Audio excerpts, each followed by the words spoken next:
All right, so Facebook Live. I guess I'll wait here for a second for people to come. There we go. All right.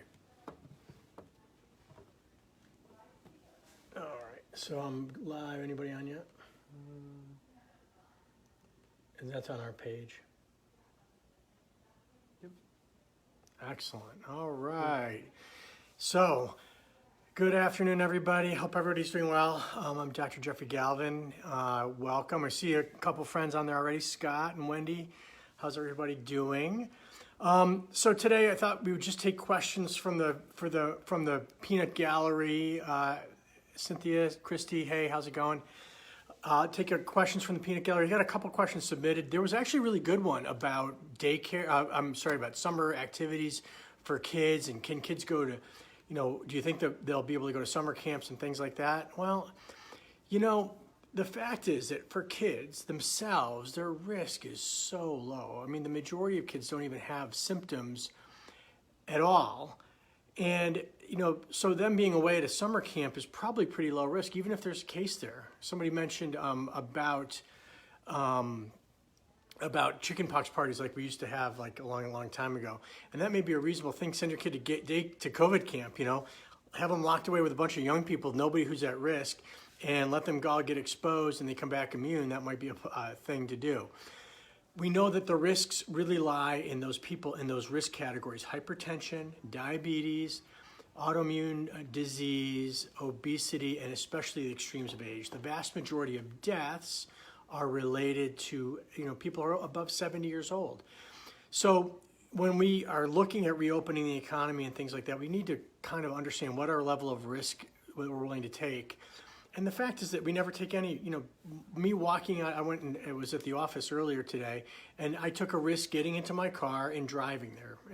And honestly, that risk of getting killed driving in a year is about the same as your risk if you're a kid getting COVID. So those children are at low risk, and there might be a pathway for them to do summer activities. The problem lies is if they're coming back and they live with somebody in the house that's either at risk, or if there's they're going to go see their grandparents or somebody who's elderly. We've got to be really careful. Monitoring is important, and monitoring means, we've got barking dogs out there. Monitoring means antibody testing to see who's been exposed, and testing for people that have symptoms to see if they've got the disease, and then quarantining those people, and then doing contact tracing. And you may have heard about some of the initiatives that Google and Apple are working on, where they're going to be able to, you're going to have an app on your phone and your privacy is going to be protected, and it will tell you if you've been in contact with anybody that's been diagnosed, and that will be very helpful. I'm seeing the questions are kind of scrolling by really quick. There was a question about remdesivir. I'm having strokes. Okay, Melissa, I'll get to the strokes question in just a second. Remdesivir, there's a trial that was halted early because of ethical reasons. And what that means is they halted a trial of remdesivir because the patients that were getting it were doing a little bit better than expected. And because there's an ongoing epidemic, taking that study to conclusion is ethically probably not right if you've got something that may help. So remdesivir has been shown, at least in a preliminary study, that it may shorten the course of the illness for really severely ill people. It's not going to be, I've got some symptoms, I'm going to take remdesivir orally and I'm going to be fine. No, this is an IV drug given to people who are fairly sick in the hospital. There are some questions about strokes in younger people, and I actually had a patient in the ER that may well have fit this criteria on Monday night. We had a patient that came in with obvious stroke-like symptoms. Now, unfortunately, this person had ignored the symptoms for about 3 days, and we had, relatively young, I think 45, 50 years old, who had what looked like a large vessel occlusion. Now, the problem was that we at our hospital had run out of the reagents for the rapid tests, but we admitted the patient. When I talked to the neurologist, I said, what do you think? He's like, the guy's probably got COVID, because we've seen these large vessel strokes in otherwise healthy younger people with COVID. It's not a huge number of people, but it is a risk, and it's something that we're seeing. I have not seen, I've got to look at my hospital email to see whether that particular gentleman had it or not. There's a question about Graves' disease, about Hashimoto's. Those are autoimmune disorders, but they're generally not immune disorders. So autoimmune means that we're having an immune response to our own tissues. It does not mean that our ability to respond to infections is necessarily limited.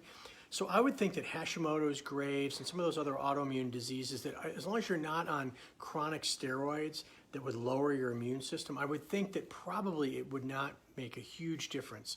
I think the big risks are underlying cardiovascular disease. Seems like hypertension is a risk, obesity is a risk, certainly diabetes, active cancer, immune suppressive therapy. So if you're taking chronic prednisone, if you are taking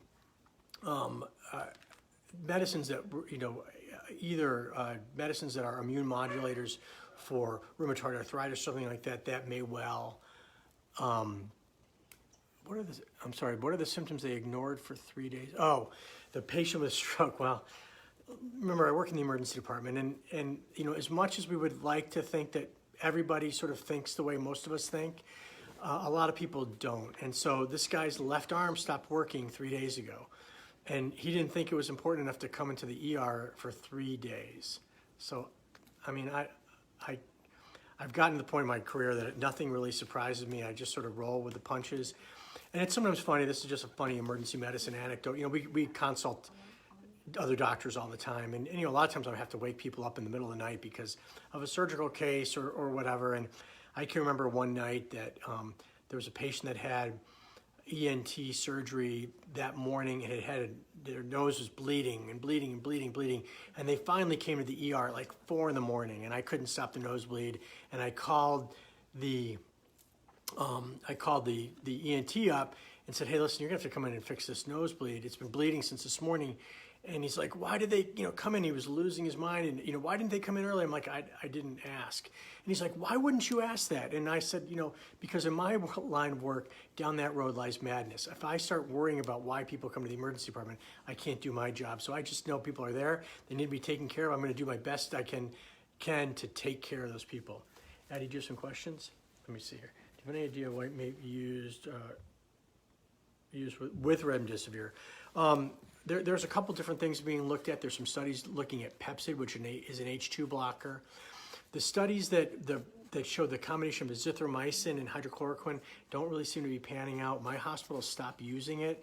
I think we're still using some hydrochloroquine, but I don't think we're using azithromycin at all anymore. So there's a number of different trials that are looking at remdesivir with other agents as well. Question about whether if you get it, are you immune to it? That's a great question. We think so. Most of the time it works that way. Nobody's been able to definitively demonstrate how long the antibody response lasts. We do know that some people seem to have a strong antibody response, and presumably the more antibodies you have, the more protected you are, and some people only mount a little bit of an effect. I have not seen any case reports of people getting it more than once, so that's heartening. We've had over 3 million cases worldwide, and over 1 million people have recovered, and I haven't seen any case reports of people getting it a second time. Now, they tested positive a second time, but they don't have symptoms, so that's good. What are the lupus, cyclic neutropenia? Lupus and cyclic neutropenia, depending on the cyclic neutropenia, if you're actually in an episode where you're neutropenic, you're immune compromised, so you got to be careful. Lupus, a lot of times are treated with chronic steroids, prednisone, or things like that. And so that needs to be careful. You really probably need to talk to your primary care doctor. Remember, I'm a doctor. I don't play one on TV. I'm an actual doctor, but I'm not your doctor. And so for some of these questions, you really need to ask your doctor. I will try to give general advice, but I really can't give specific advice. I think that might end me up in a courtroom, which I really would like to avoid. My daughter's here handing me questions here. Illy discovered from autopsies that people died because of vascular coagulation and pulmonary thrombosis, and ventilators don't work. Yeah, absolutely. We think that there is an effect of the virus on the blood, either on the clotting pathways or an oxygen saturation. And so I've talked many times in my videos about the fact how we stopped using ventilators essentially. And somebody sent me a video today about this. It was respiratory doctor blows lid off of whatever, and it's this guy, and he's shooting a video, and he's in this room full of ventilators. Well, first of all, the guy's not a doctor. He's a respiratory therapist, which is a big difference. He's not involved in diagnosing. He's not involved in the follow-up care of these patients after they're off the ventilator. He's not involved in the coding of how these people are coded when their diagnoses are made. But the reason that he's in a room full of ventilators is because about a month ago, the word started going out amongst emergency doctors and critical care doctors that ventilators were killing people, that the high pressures that were required because of the effect of the virus on the lungs required us to use a lot of pressure to keep the lungs inflated. That was causing barotrauma and making these people worse. And they were on the vent for weeks and weeks and weeks. And the mortality rate for people on the ventilator is sometimes up to 80+%. And what we also found out were these people would come in, and I saw this with my own eyes several times, people that came in from the street with an oxygen saturation of 50%, which is not even supposed to be compatible with life, coming in and being awake and talking. And we intubate people for saturations below 80% if they're in heart failure, if they've got a bad pneumonia, because they're working so hard, they're gonna respiratory arrest and die. But these COVID patients have these low oxygen saturations, but they're not getting tired and they're not developing respiratory failure. So we're now using things what are called OptiFlow, which is this very high 60 liters of oxygen, and we're able to maintain their oxygen levels without putting them on the vent. And by keeping them off the vent, we're keeping them from dying because of the fact that the ventilator can kill people. Let's see, nicotine patch in France. Boy, Melissa, I don't know. I've not seen that. You'll have to send me a link so I can do a little bit of research. The smokers being at lowest risk, we've really seen vaping in particular seems to put people at higher risk.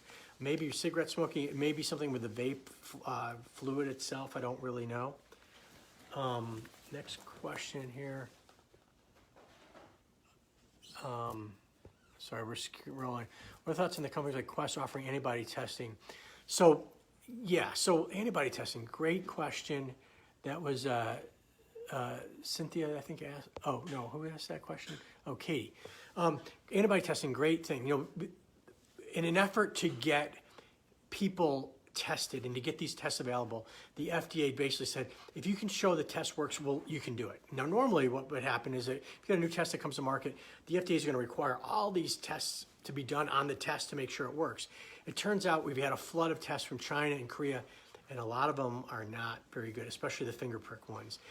I think Plano, Texas, or someplace in Texas, got a batch of tests that were 20% accurate. Now, Quest and LabCorp, these big companies, I think that their tests are probably going to be very legit.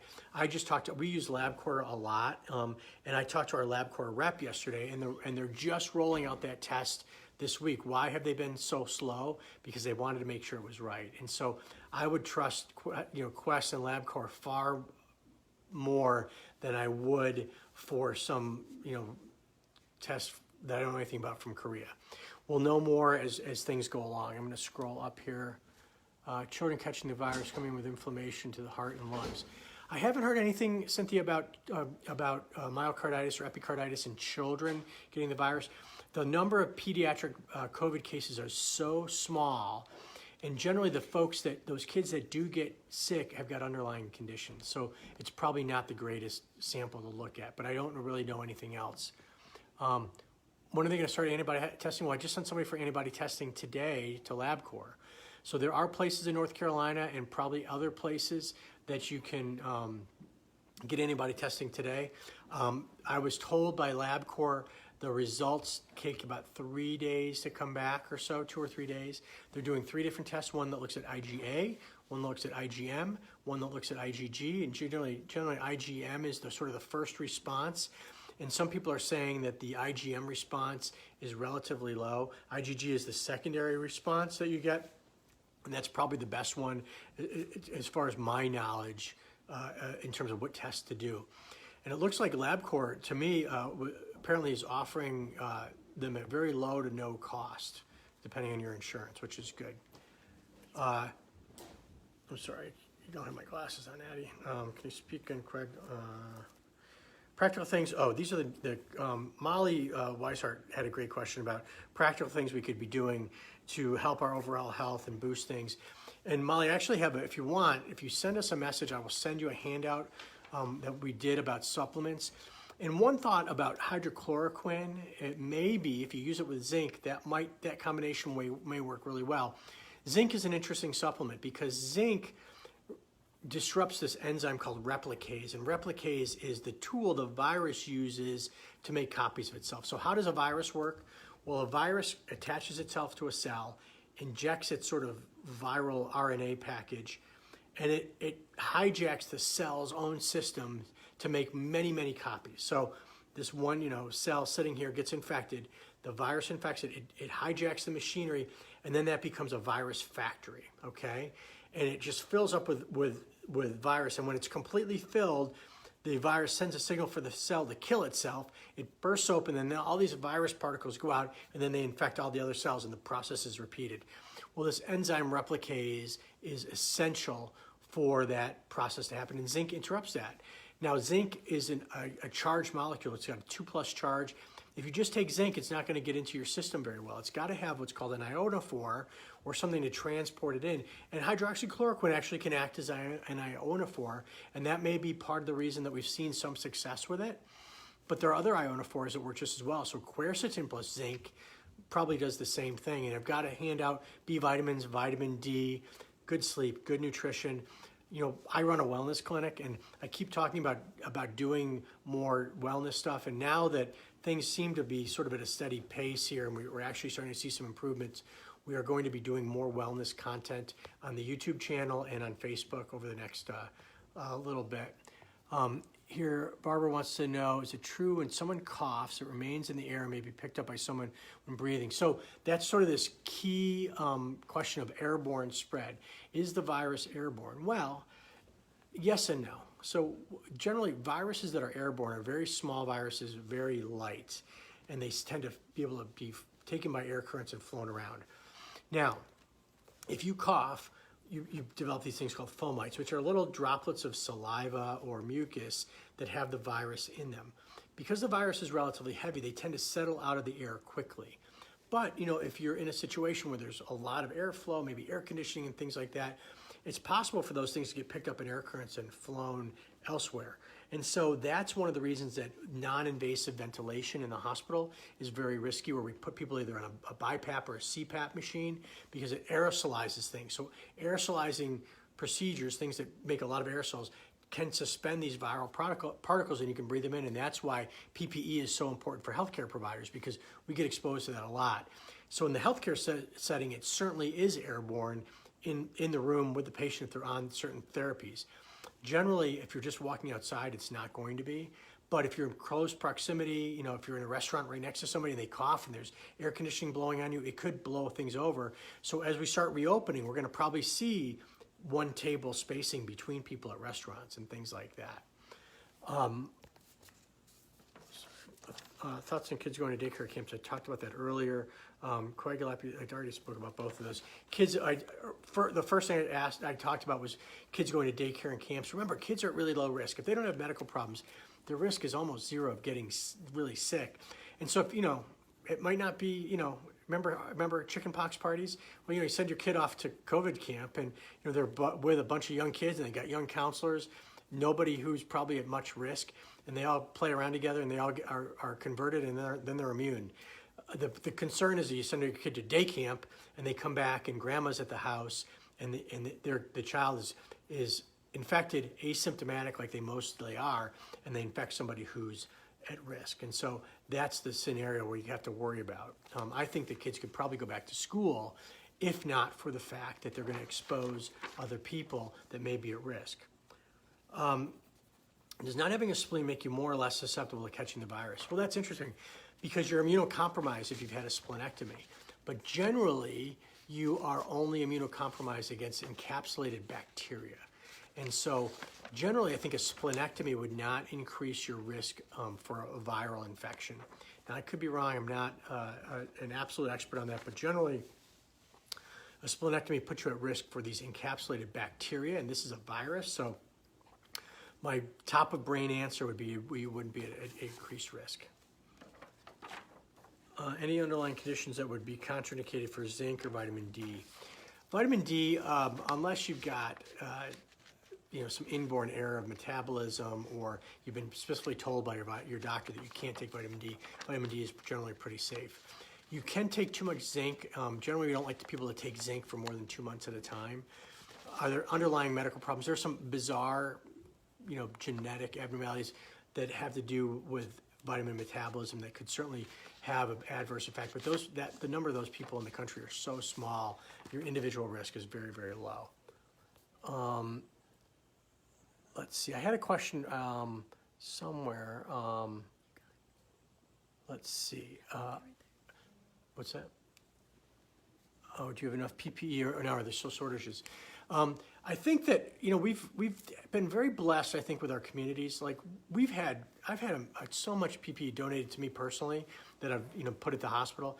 I have a friend, Derek Pegram, who gave us 1,000 masks. I have some people are 3D printing masks. We've had people donate. I've had people. Derek also gave us a whole case of N95 masks. I've had people donate 1 mask. I've had people donate 5 masks. People have been so generous. So for my emergency medicine group, I've actually been very fortunate that we've been able to self-provide our own PPE. And the hospital, the PPE situation in the hospital seems to be getting better.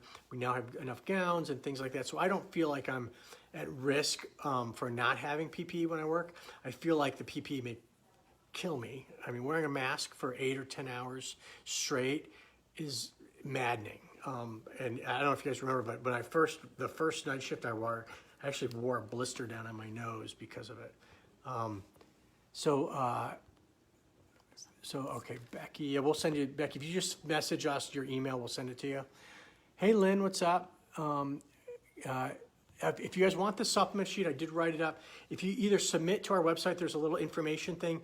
I just need to get your email or send us a private message on Facebook. I will email it. Don't post your email, otherwise who knows what you'll get. But just send it to me personally, or if you want to go to our website, there's a place you can put your information in, and I'll get it, and I'll make sure that you get it. Accepting new patients. We always accept new patients. Autoimmune disorders. Deborah, we talked about that a little bit.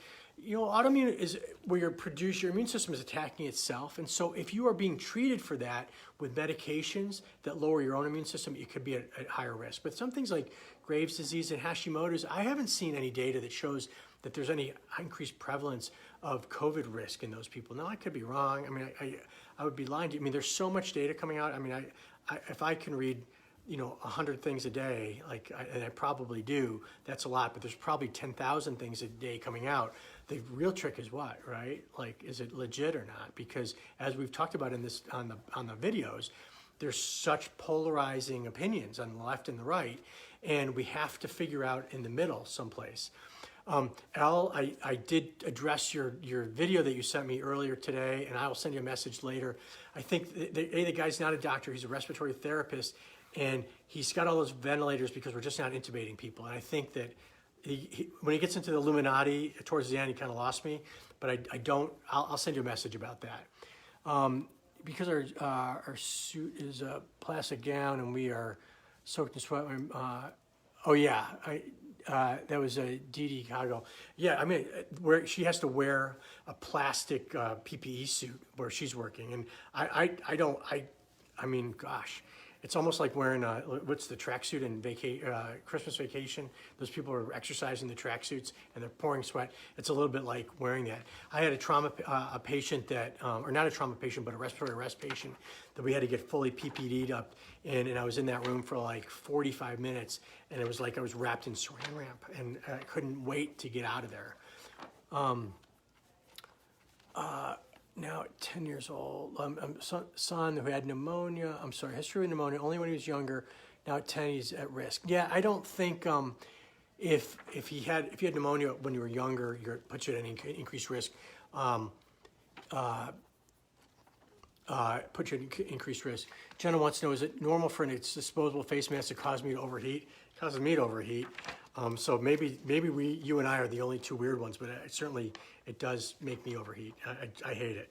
My son has asthma, hasn't had to use his inhaler or breathing treatments in years.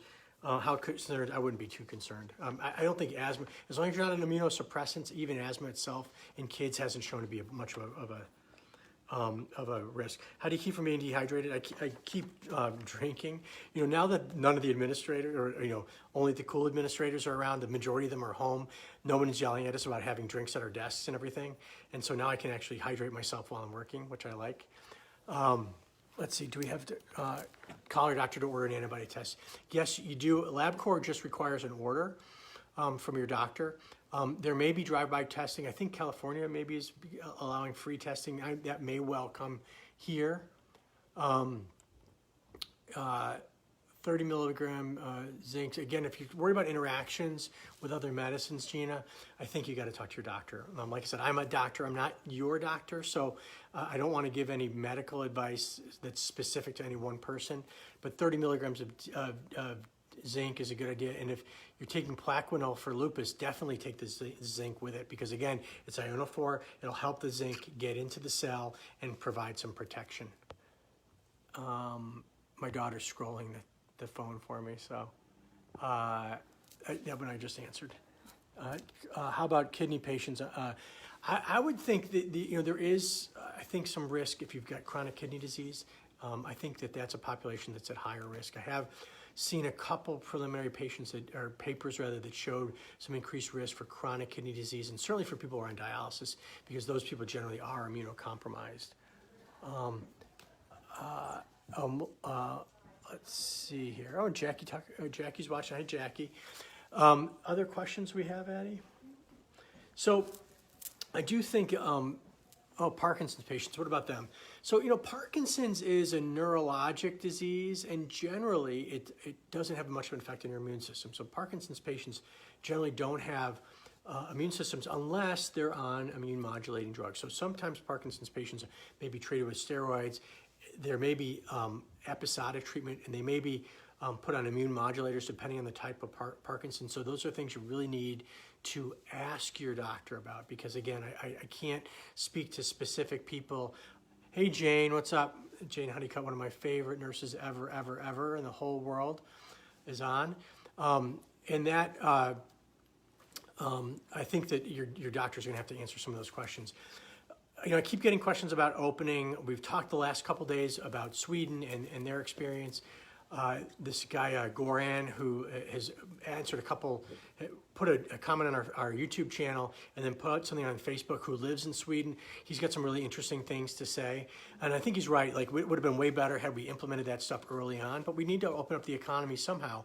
And we need to do it in a way that balances the needs of the many and the needs of the few. We don't want to kill people unnecessarily, but we also know that it's very, very important for us to protect those at risk, and also understand that people that are at lower risk are really, really low risk. And so we're going to have to figure out a way, and we're going to have to bring these disparate sides of the equation, because people have super strong opinions either way. And the answer is going to be in the middle, and we've got to start coming together. And, delving into conspiracy theories and everything else isn't going to help anybody. Barbara wants me to repeat about children at risk. So children are really, really low risk. They almost never get it.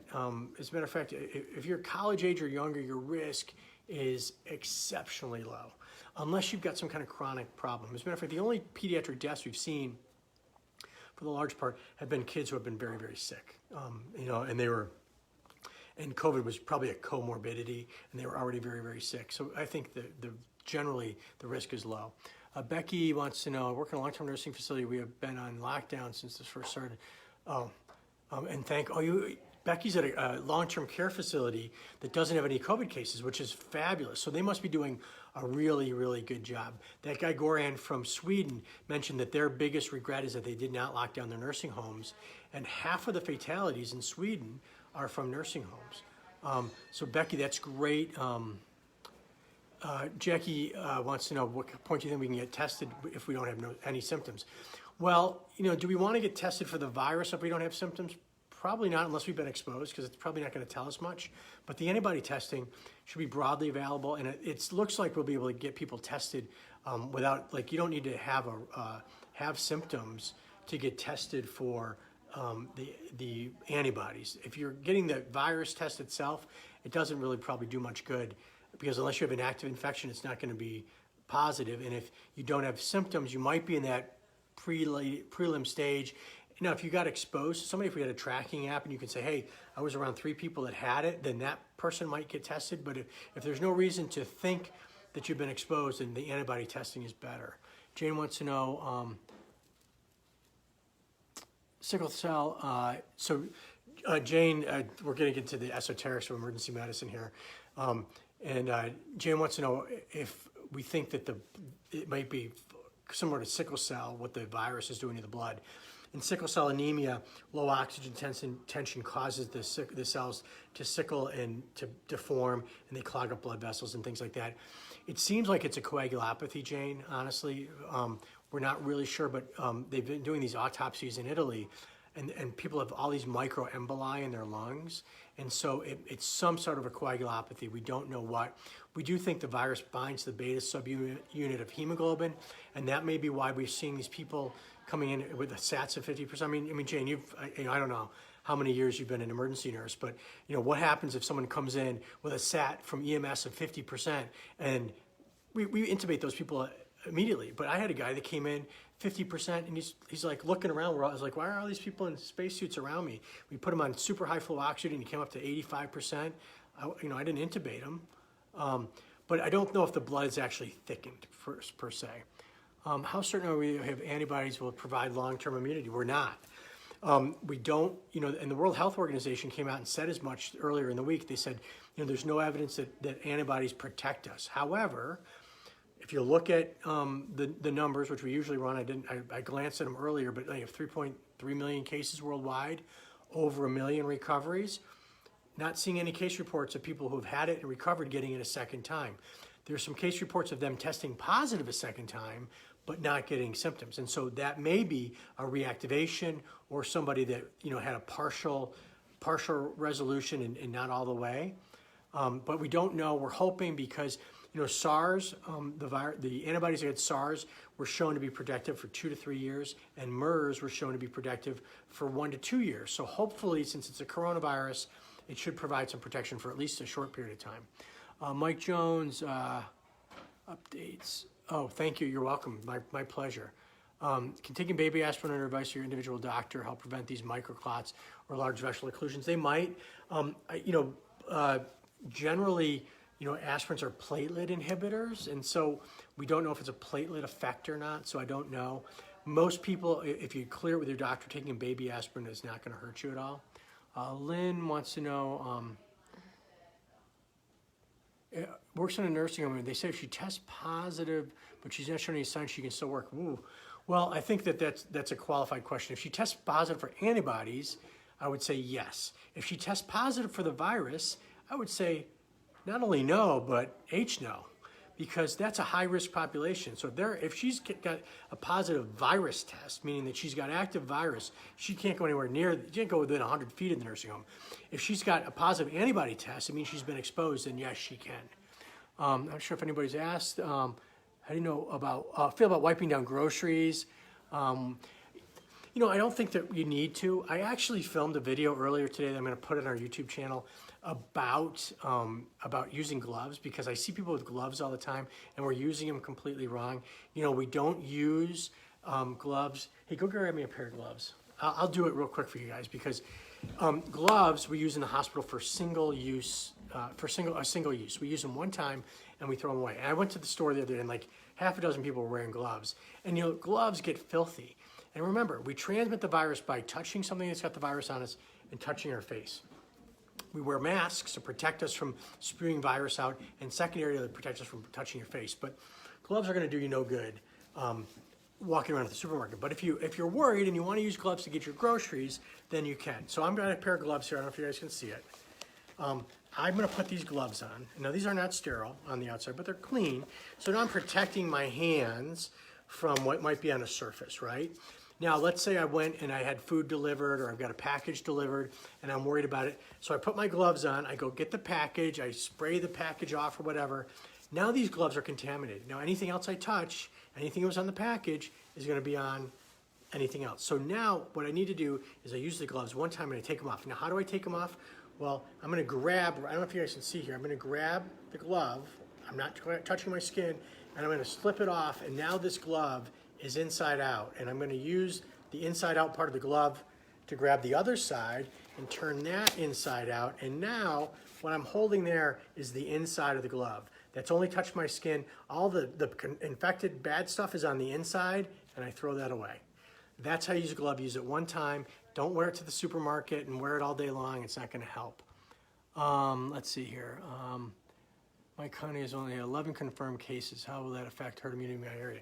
Well, you're not going to have any herd immunity.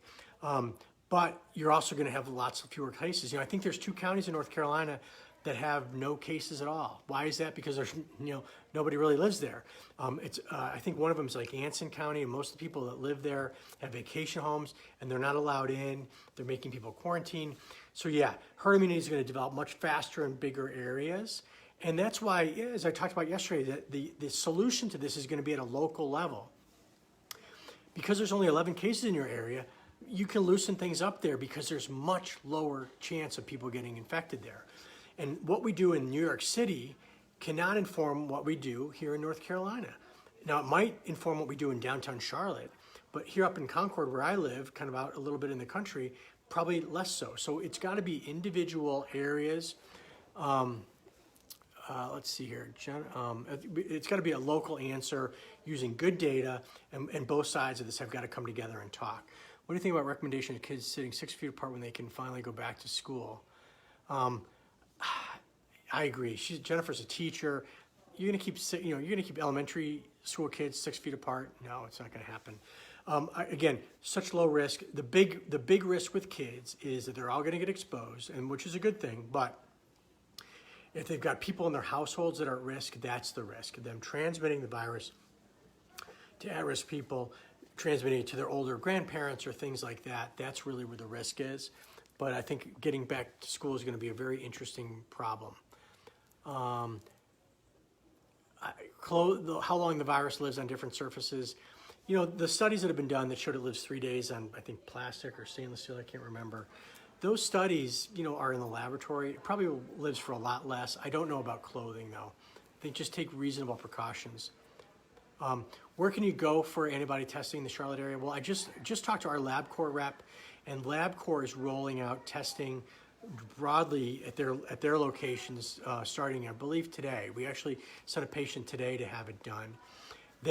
Alice, who's our rep, told me that they're able to do 30,000 tests a day, but within a week or two, they're going to be able to do 100,000 antibody tests a day. I would imagine Quest is going to be similar. There may be other places. Again, some of those tests I think are suspect, but these big companies like Quest and LabCorp, I think that those are going to be pretty legit tests. It would not serve them well to give a bad test. And we've had very good service from both of those companies over the years. Jane was commenting about the glove situation. The other thing is that really people at restaurants need to be changing their gloves after every transaction, and they're probably not doing it. Hey, Jeff, what's up? And Chris, what's up? Particles in the air. So, Chris, I talked about this a little while ago, but we think that the virus is relatively heavy. We think that they tend to settle out of the air quickly. However, in situations I sometimes find myself where we have people getting non-invasive ventilation, those particles can get aerosolized and they can get airborne and they can float around the air for a period of time. There was a case of people getting a cluster of cases, I can't remember if it was in France or Spain, that they tracked to an infected person sitting right in front of an air conditioner, one of those big industrial ones, and the air was blowing right down on their table, and it infected the people that were downstream from them. So if particles get aerosolized, now if you just walk out of your apartment and go out in the street, you're not going to get exposed. But it's possible if somebody's really, really infectious nearby and you get the right spread of air. So that's why that 6 foot distancing is probably good. Carrie wants to know when we'll have the rapid COVID testing capacity here. We have it now. I don't know if you guys remember, it seems like a long time ago that we started doing these videos, but what was it, a month ago? Is that it? A month ago? I'm talking to my daughter. It wasn't that long ago, but at that point, it was taking us 10, 15 days to get the test back. Now we have tests that we get back in less than an hour, although the reagents are a little bit scarce. And so in the hospital, if I think I'm admitting somebody, the hospital wants to know if they've got COVID or not before they put them on the floor, because we have certain areas of the hospital that we put COVID patients in, and we have certain areas that we don't put them in. We don't want to put a COVID patient in the middle of a bunch of non-COVID patients. So we are getting like less than 1 hour testing for most of those people. Generally, we're getting the rest of the testing within 8 to 24 hours. So that testing's been around for a while. So how different is this from the flu? Because does the flu have herd immunity? Well, it's quite different than the flu because it's a very different kind of virus. We know that, on an average flu season, if you look back going, say, 10 years ago, the average death rate for the flu ranges from about 25,000 to about 60,000. The data I've seen from 2019, 2020 is that we had a fairly bad flu season this year. It was like 50, 60,000 cases. I think 2017, 18 was another one where we had like 50, 60,000 cases. So that flu season lasts for around 6 months, sometimes a little bit longer. We've had more than that already in 2 months from COVID. So it's a much more infectious thing than the flu. Do we have herd immunity for the flu? Yeah, about 100,000 people get immunized against the flu, but half the people do not. If we've been exposed to the flu, we have some sort of intrinsic immunity.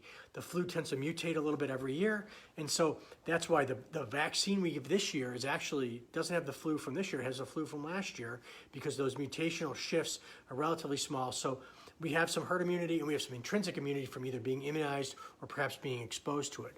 The problem with this virus is that it's a novel virus. We've never been exposed to it, so none of us have any intrinsic immunity. And so until herd immunity gets developed, we're going to be in trouble. And so Katie said they did get an email from Quest offering it. Oh, you can order online or have your doctor order it. So again, I think the idea would be to have, if you have the question, if you want to know, you should be able to get tested. My whole, my county has 46 cases. Do you think it's too soon to open our town back up? Probably not. I think that, if they're testing and they're being very careful, I think staged reopening is the way to go. Open things up, maintain social distancing, be very, very careful, and test. And if we see a bump in cases, then we got to back off. Tammy, my whole family was sick in January. Just wasn't sure we could get tested for anybody or if the tests were fairly reliable. I think depending on when in January you had it, you were sick, you probably didn't have COVID, but you want to know, right? So yes. I think antibody testing is going to be, you'll see, become very broadly available. It's going to be a capacity of the machines, of the, again, LabCorp told me they'll be able to do 100,000 tests a day within a week or two. So that is good. Connie, we've talked about the blood clots a bunch so far. We don't know exact mechanism. It may be the fact that the virus does seem to bind to the beta subunit of hemoglobin, and that may be why we're seeing these people that have very, very low oxygen saturations but don't seem to be outwardly all that sick. Opinion on beta glucan, Nina, I'd be lying. I'd have to, if you could send me a link of what you're talking about. I don't really know what you're talking about. Betty, hey, what's up? How are you doing? Hope everything's good up in New York. Bob wants to know, how long do you think we'll be doing this distancing? Well, let's be realistically about this, folks, is that if we look at other pandemics, Spanish flu is a great example. There were 4 waves of the Spanish flu. So there's a wave of cases. People were kind of restricted. They kind of get back to normal. And then there was a second wave. And so we think that there'll probably be another wave in the fall, likely. And we may see this sort of fits and starts thing where if you look, the Johns Hopkins website is a really good one to look at. And they've got a graph of cases worldwide, and I looked at it today. If you look at the logarithmic model, you can see that in March the number of cases was way up, and then in April it's kind of leveled off. So I think we're getting to a leveling point with the virus. So I think that the ability to open things up in a safe way is there if we do it right, if we test, if we are monitoring people very closely, and we're going to have a short leash to pull things back, because what may well happen is we're going to overdo it in some areas. And we're going to get big spikes and we're going to have to back off. But that's why I keep saying it's got to be done at a local level, because if they have a spike in cases in New York City, but I don't have one here locally in Concord, North Carolina, well, New York City needs to tighten back up, but I don't. But people are mobile, and so if people are coming from New York, we've got to figure out some way of dealing with that, and maybe having them self-isolate is the way to go. Let's see. Mom was diagnosed with pleurisy in February. After many weeks, how close are the symptoms to COVID? Pleurisy is inflammation of the lining of the lung. It usually presents with pleuritic chest pain, so it hurts when you take a deep breath. Haven't seen much pleuritic type symptoms with the COVID patients I've seen, and I haven't had I haven't read any case reports of pleurisy per se. Not impossible, but probably unlikely. Considering I see my local grocery store pressure washing grocery carts very close to the entry door. I feel the mist while entering the store. Could the virus be in those particles? Yeah, that's a good point. They really could be. That's an aerosolizing procedure. They probably need to be doing that well away from people. They probably need to be doing that back in the back, where the carts are lined up. Do it at the other end. The last cart's loaded, not the first cart's loaded. Microgen working on drop ship to patients for COVID testing with the doctor's order. Yeah, the one thing about that, Tisha, is that some of these home tests, I worry about. They're not very accurate. Like I said, there's been some that have been as low as 20%. And you got to understand, there's a statistical thing. There's sensitivity of tests and specificity of tests. So sensitivity means, how many positive cases come back positive. And, a lot of these tests are saying, well, they're 95% sensitive. Well, the problem with that is that when we have a virus or antibodies rather, that are in such low percentage in the population, because the vast majority of tests are going to be negative. So the positives are few and far between. If you're only 95% sensitive, and if there's a statistician out there, and I've got this wrong, I'm sorry, math was not my best subject in school, but if you've got 95% sensitive in a low prevalence thing like we have with antibodies against corona, then at 95% sensitive, it means half of the positives are going to be false positives. So it's going to overstate the positives by a factor of 2. So we've got to really know what those tests are. Again, I trust LabCorp and Quest. These other ones like Microgen, I don't know anything about their tests. The home tests, I'd be suspect, especially since LabCorp and Quest seem like they're going to be offering tests for little at no cost. I would go with that test. When you return from being, should you strip down your clothing and wash ASAP in order to be separate from under other laundry when you return from being out? No, listen, those virus particles aren't sitting on the side of your house waiting to pounce on you when you get home.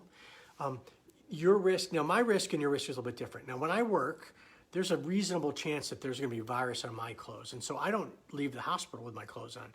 I go to our little physician office, I strip down, I put everything in a plastic bag, I seal it up, I shower, I've got a whole other set of clothes, different shoes, I wear that stuff home, and then I take that bag and I put it directly in the washing machine. And I don't care if there's other clothes in there, because soap kills the virus. So I'm putting soap in there. So it doesn't matter if that dirty laundry, my virus-laden laundry, touches the other laundry. It's all going to get killed by the laundry, the soap. I don't think you need to strap your clothes down if there's not any reasonable thought that you got exposed to somebody.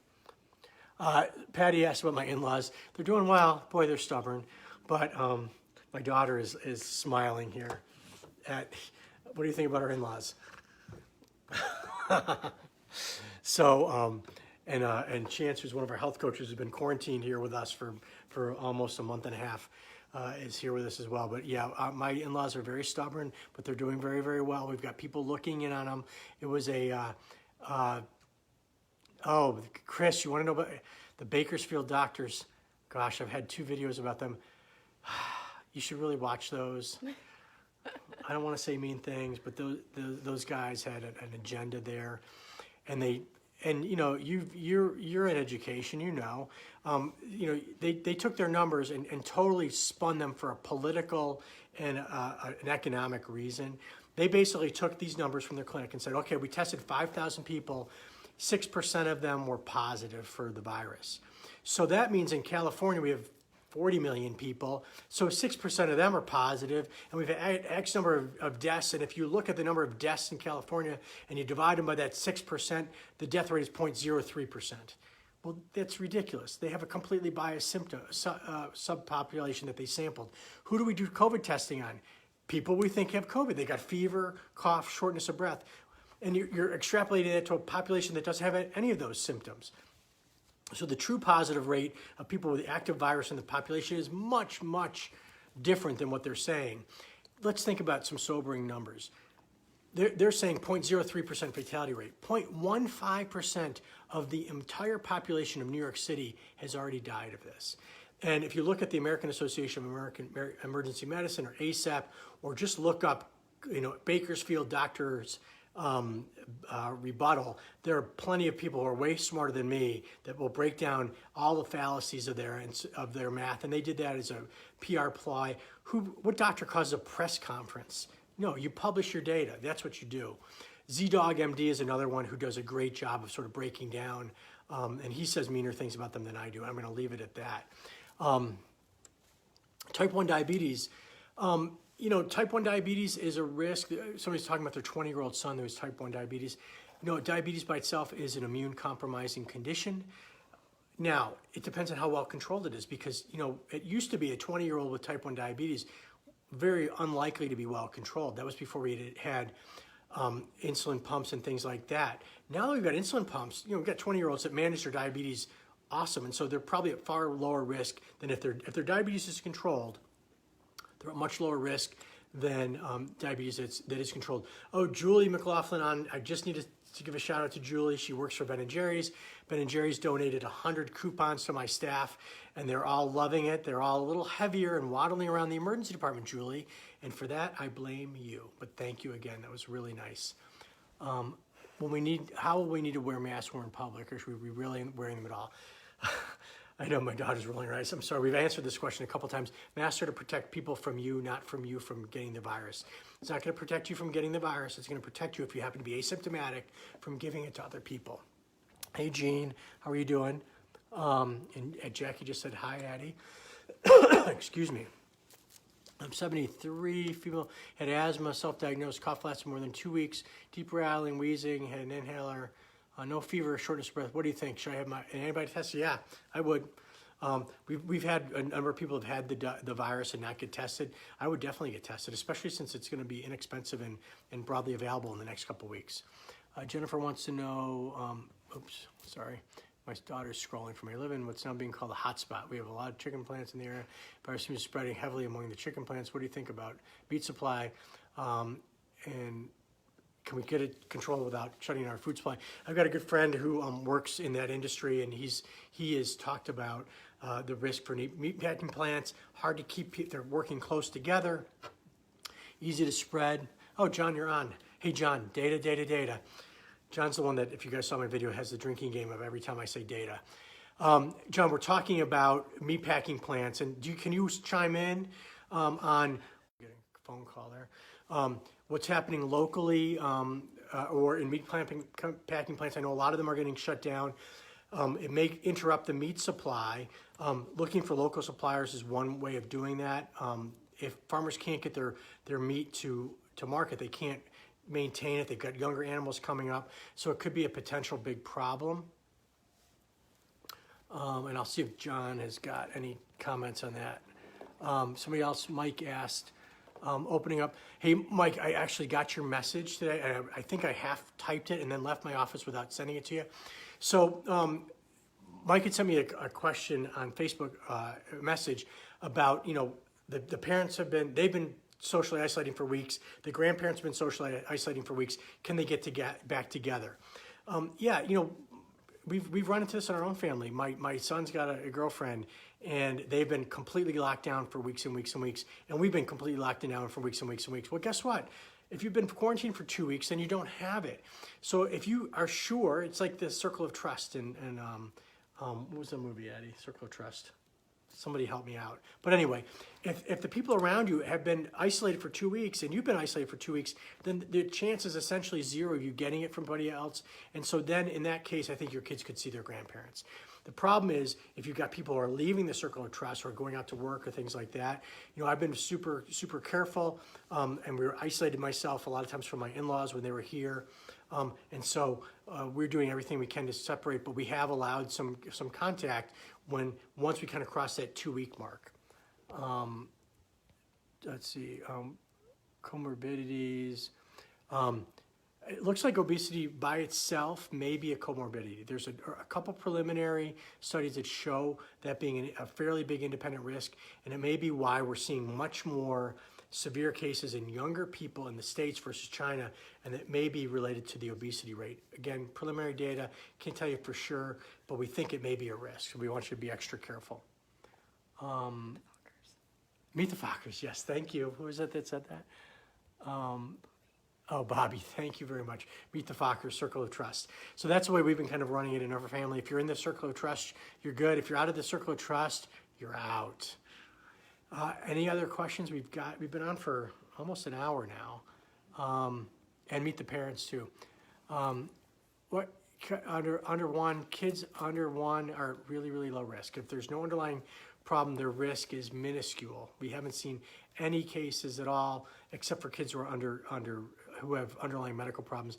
You can never say never. Is it absolutely zero? But it's far less than driving your kids to McDonald's in the car. That's for sure. Controlled hypertension. We think hypertension is a risk. Probably controlled is lower risk. So you want to do everything you can to get to lower those risks. Keep your diabetes under control. Keep your diabetes your hypertension under control. Yeah, about an hour. What do you think about dental office opening? Yeah, dentists. That's a tough one because the hygienists are really close. I think they're going to need to wear really good PPE. They're going to have to take really close precautions. I think that there's a way forward for dental offices to open. We have part of my practice, we have a spa side, and I've got an esthetician, and I don't know when I can get her back to work because of the fact that, that those procedures are close, they're face to face. It's hard to protect people. So I don't know the actual answer to that. We're going to be very careful with dental offices and things like that. Mom's got COPD and pulmonary hypertension, 2 young kids. I do think she's asking, she works in healthcare. Mom's got COPD and pulmonary hypertension. The kids are dying to see their grandmother. I do think you're doing the right thing. I think you need to protect your grandma or their grandmother because she's at risk, and your risk isn't zero. Now, if you're just doing admin work and you don't have any direct patient care contact, I think it's probably okay because your risk of getting exposed in an admin job in healthcare, as long as you're not around patients, I think is pretty low. But maybe get antibody tested and find out for sure. Your husband had COVID, was in a unit. Hopefully he's immune, because if he had it and he was that sick, he should have antibodies, and he should be a strong responder if he's out of the unit. So I'm glad that he's feeling better. Being in the ICU with COVID is not a fun thing, and it's a very scary thing because, as you know, we don't allow visitors in the unit, and you don't know if you're going to die, and those people are in a horrible situation. I'm glad he's out. Let's see, how safe we're cleaning doctor's offices. Yeah, I think you're probably, remember, sick people aren't going to doctor's offices for the most part. I mean, you're not. If you call your doctor's office and you say, hey, I've got a fever and cough, I'm a little short of breath, I'd like to come in. Well, I love primary care doctors, but they're going to send you to see me because, rightly so, they don't want to expose their staff. They don't want to expose other people who's potentially got COVID. So you're probably not seeing a lot of COVID-positive patients in doctors' offices these days. Maybe asymptomatic ones, but admin for outpatient radiology, I think you're okay. You're not going to get exposed. Watching from the UK, I'm in the London hotspot. So Jackie, God bless you. I know London is high, and a lot of it has to do with population density. I'm in a fairly rural area of North Carolina, and my risk here is a lot less than yours in London. And so God bless you. I know that England is dealing, they're in the throes of it, just as we are. Bigger cities, bigger population centers, bigger risks. Please be safe and be careful. Sherry, both my son and daughter were sick for long-lasting fever and cough. Want to get tested. Yeah, I would get everybody tested. Honestly, I think in the next few months, antibody testing is going to become broadly available. It's going to be inexpensive. Definitely, Sherry. Get tested, get your kids tested, and then you'll know. Convalescent plasma. They have started using convalescent plasma. That's where you take the plasma of somebody who's had the virus and use it to treat others. Have not seen any results of those yet. Let's see here. What do I have? A cleaning service come to your house? I think if they're careful and they're masked up, then it's okay. Cleaning with soap and water. Remember, soap kills the virus. So 7 days, tested 3 times. Each was negative for flu. Took massive dose of antibiotics. should I get an antibody test? Yeah, I think anybody that was sick significantly, especially towards the end of January when we first started seeing cases in the U.S., and you're worried, you're wondering if you had, I think getting an antibody test, if it was me, I'd get it done.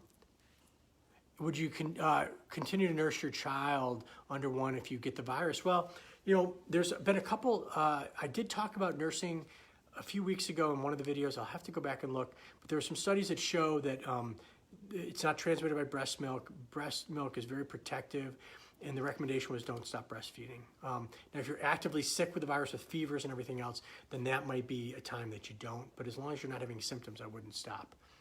What about people touching condiments?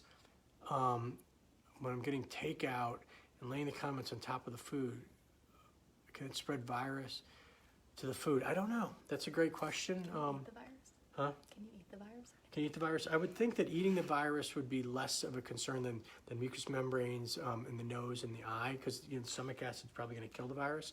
Oh. But condiments, I'd rather have the individual use condiments, honestly. I think that would be my preference. It could potentially get spread by you know, someone.